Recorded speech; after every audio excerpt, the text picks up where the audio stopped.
কিন্তু লোকরা আত্মিক জীবনে উন্নতি হয়, বহুত ব্লেসিং আমি দেখেছি। আবার কোনো কোনো টাইমে লোকদের জীবনে আমি বন্ধনে ফাঁসতে দেখি, লোকদেরকে বন্ডেজে ফাঁসতে দেখি।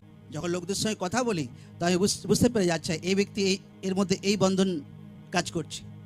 কারণ সববারকার জীবনে শয়তান আলাদা আলাদা তাকে মতলব দান করার চেষ্টা করে, তো সববারকার সঙ্গে সেইভাবে ওষুধও দেওয়া হয় বাক্য অনুসারে। কিন্তু লোকদেরকে একটা জিনিস আমি বলে দিচ্ছি, শয়তান বহুত চালাক ব্যক্তি আছে বা মূর্খও আছে। শয়তানের কাছে হাজার বছরের অভিজ্ঞতা আছে। কত কত জনকে ডাউন করে দিয়েছে বাইবেলে আমরা দেখি।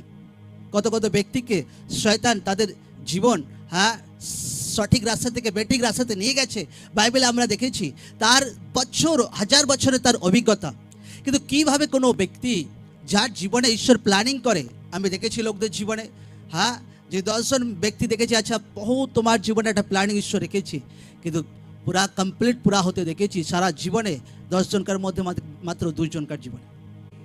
ঈশ্বরের প্ল্যানিংও বুঝতে হবে, নিজের প্ল্যানিংও বুঝতে হবে, শয়তানের প্ল্যানিংও বুঝতে হবে।